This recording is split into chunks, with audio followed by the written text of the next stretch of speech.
To je teda síla. Můžu vám pomoct, dámy? Jo, co je tohle? Ano, to se mi taky líbí. Je to vlastně senegalská flétna, vyřezaná z jílmového dřeva, používaná pro rituály plození. Paráda.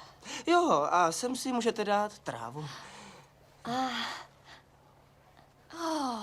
Koukněte se na tohle. Ano, Páni. jistě, to je nádhera. Je to vlastně model vězení na ostrově Robben, kde byl plných 27 let držen Nelson Mandela. Ještě před pádem apartheidu, samozřejmě.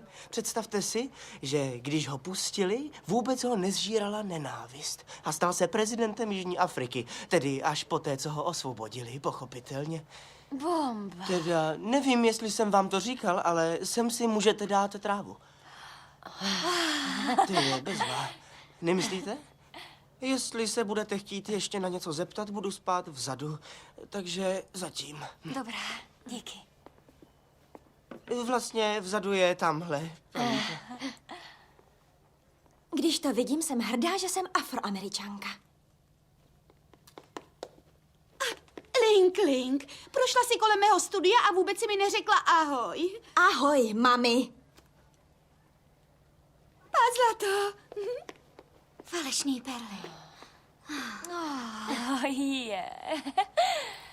Páni.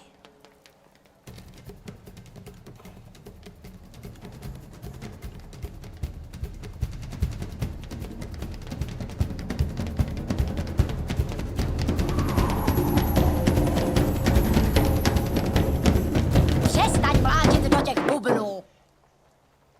Omlouvám se. Nevěděl jsem, že je to slyšet.